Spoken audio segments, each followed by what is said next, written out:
Assalamualaikum warahmatullahi wabarakatuh. Saya Rifaatul Nabila dengan NIM 22231143. Pada video kali ini saya akan menjelaskan terkait mata kuliah administrasi dan supervisi pendidikan dengan dosen pengampu Bapak Dr. Hanif Al-Qadri, MPD. Yang pertama, konsep administrasi pendidikan. Nah, konsep administrasi yaitu proses mengelola 7M 1I. Nah, 7M 1I ini apa? Yang pertama ada man, money, methods, machine, marketing, material, minutes, and information atau informasi. Nah, 7M 1I ini untuk mencapai tujuan secara efektif dan efisien. Baik, saya akan menjelaskan lebih rinci tentang 7M 1I.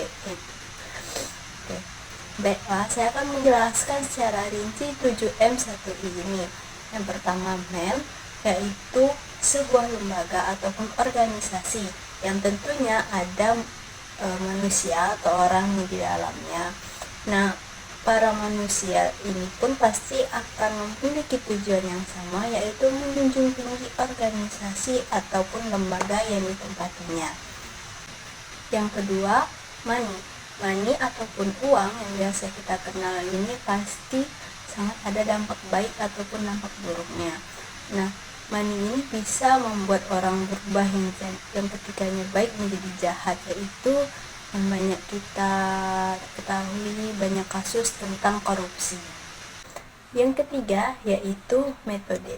Nah, semua itu pasti kita memerlukan cara pengelolaannya yang baik dan benar agar tidak ada permasalahan. Nah, ketika 7M 1I ini dikelola dengan baik, maka penggunaannya akan efektif dan efisien untuk memudahkan para pemimpin ataupun manajer dalam mencapai tujuan pendidikan. Administrasi menurut bahasa berasal dari kata ad, yaitu melayani, membantu ataupun memenuhi. Nah, orang yang bekerja sebagai administrator itu memberikan pelayanan. Nah, pelayanan yang dimaksud itu memberikan pelayanan yang prima, tidak sekedar pelayanan kewajiban, tetapi pelayanan prima, pelayanan tertinggi yang akan menjadi sumber dari kepuasan dari customer tersebut. Kemudian apa sih perbedaan dari administrasi dan manajemen pendidikan? Administrasi itu orientasinya non-profit oriented, artinya tidak mencari keuntungan orang-orang yang bekerja sebagai administrator pendidikan. Sementara manajemen orientasi utamanya yaitu profit oriented. Nah, kerjanya yaitu mencari keuntungan. Maka muncullah istilah administrator dan manajer.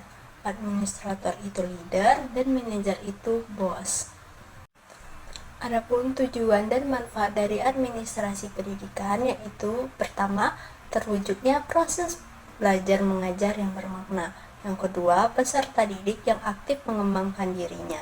Yang ketiga, memiliki kompetensi manajerial. Yang keempat, tercapainya tujuan pendidikan secara efektif dan efisien. Yang kelima, teratasinya masalah mutu pendidikan.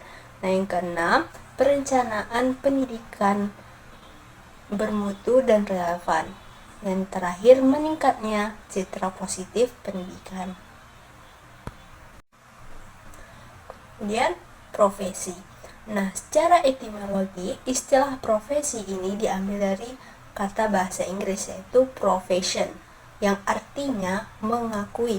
Nah, dari kata mengakui ini berarti kita bisa menyimpulkan adanya pengakuan yang menyatakan bahwa mampu atau ahli dalam melakukan suatu pekerjaan. Sedangkan secara terminologi, profesi yaitu suatu pekerjaan yang mempersyaratkan pendidikan tertinggi sebagai pelakunya yang ditekankan pada pekerjaan moral, yaitu adanya persyaratan pengetahuan sebagai instrumen untuk melakukan perbuatan praktis. Nah, makanya suatu pekerjaan dengan proses pendidikan yang panjang menjadi alasan pertama sebuah pekerjaan bisa dikatakan ataupun layak disebut sebagai profesi. Profesi adalah suatu pekerjaan yang dalam melaksanakannya memerlukan suatu keahlian. Nah, dalam suatu keahlian ini pasti mempunyai teknik-teknik yang tinggi. Nah, dan keahlian itu juga didapat melalui pendidikan atau pelatihan khusus tertentu dalam waktu yang cukup lama. Profesi adalah pekerjaan, namun tidak semua pekerjaan adalah profesi. Profesi mempunyai karakteristik sendiri yang membedakannya dari pekerjaan lainnya. Ciri-ciri profesi yang pertama, profesi itu memiliki fungsi signifikasi sosial bagi masyarakat. Yang kedua, profesi itu menuntut suatu keahlian yang dimilikinya. Yang ketiga, profesi didukung oleh suatu disiplin ilmu tertentu. Yang keempat, ada kode etik ataupun organisasi yang menjadikan sebagai satu pedoman perilaku anggota beserta sanksi yang jelas. Yang kelima, sebagai konsekuensi dan layanan dan prestasi yang diberikan kepada masyarakat, maka anggota profesi secara perorangan ataupun kelompok memperoleh imbalan finansial. Adapun istilah yang muncul dari kata profesi ini, yang pertama, profesional. Profesional ini mempunyai dua makna. Yang pertama, mengacu pada sebutan orang yang menyandang suatu profesi. Nah, yang kedua, itu mengacu pada penampilan seseorang untuk kerja yang sesuai dengan profesinya. Kemudian ada kata profesionalisme.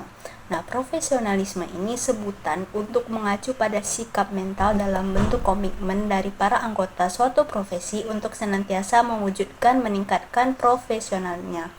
Nah, yang ketiga yaitu profesionalitas, yaitu sebutan terhadap kualitas sikap para anggota suatu profesi kepada profesinya serta derajat pengetahuan dan keahlian yang mereka miliki untuk dapat melakukan tugas-tugasnya.